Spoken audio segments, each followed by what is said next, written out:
개인 부동산을 법인에게 넘기는 절세 방법에 대해 알아보겠습니다. 고가의 부동산을 보유하신 분들께 매우 유용한 정보가 될 거예요. 자, 그럼 시작해 볼까요? 첫 번째로 알아볼 방법은 법인 전환을 통한 절세입니다. 법인 전환은 개인 사업자가 법인으로 전환하는 과정을 말하는데요. 이 방법에는 세관면 현물 출자, 세관면 사업 포괄량 수도, 중소기업 통합, 일반 사업 포괄량 수도 등 여러 가지 방법이 있습니다. 예를 들어 세관면 현물 출자의 경우 개인이 보유한 부동산을 법인의 자본금으로 출자하는 방식입니다. 이렇게 하면 양도소득세 과세를 이연받을 수 있고 취득세도 최대 75%까지 감면받을 수 있어요. 단 이런 혜택을 받으려면 특정 요건을 충족해야 하니 주의가 필요합니다. 두 번째 방법은 조세특례제한법을 활용하는 것입니다. 조세특례제한법에 따르면 개인이 부동산을 법인에 현물 출자할 때 발생하는 양도소득에 대해 2월과세를 적용받을 수 있습니다. 2월과세란 현재의 과세를 미루고 나중에 법인이 해당 자산을 처분할 때 과세하는 방식을 말해요. 이를 통해 당장의 세금 부담을 줄일 수 있죠. 세 번째로는 1인 법인 설립을 통한 절세 방법이 있습니다. 개인이 보유한 부동산을 1인 법인으로 전환하면 여러 가지 세금 혜택을 받을 수 있어요. 예를 들어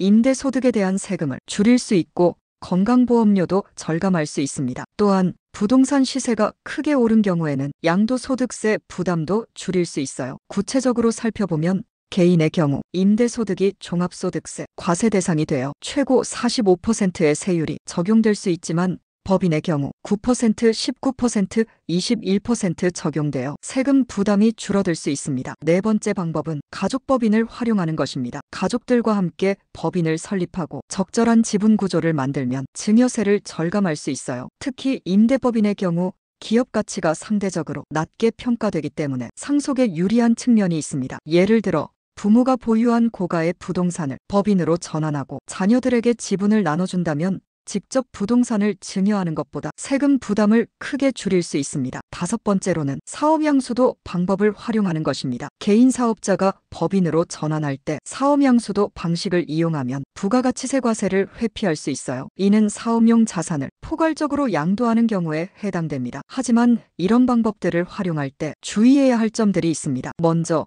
법인 전환을 고려할 때는 양도세, 취득세, 법인세, 종합소득세 등을 종합적으로 고려해야 해요. 단순히 한 가지 세금만 줄인다고 해서 전체적인 세금 부담이 줄어드는 것은 아니기 때문이죠. 또한 부동산을 법인으로 이전할 때 양도소득세가 발생할 수 있다는 점을 명심해야 합니다. 특히 시세 차익이 큰 부동산의 경우 상당한 금액의 양도소득세가 부과될 수 있어요. 그리고 법인으로 전환한 후에는 법인세, 원천징수 등 추가적인 세무관리가 필요하다는 점도 고려해야 합니다. 개인으로 운영할 때보다 더 복잡한 회계 처리와 세무신고가 요구되니까요. 마지막으로 이런 절세 방법들은 법률과 세법의 변화에 따라 언제든 달라질 수 있다는 점을 기억하세요. 따라서 항상 최신 정보를 확인하고 가능하다면 세무사나 회계사와 같은 전문가의 조언을 받는 것이 좋습니다. 자, 지금까지 개인 부동산을 법인에게 넘기는 5가지 주요 절세 방법에 대해 알아봤습니다. 이런 방법들을 잘 활용하면 상당한 세금을 절감할 수 있지만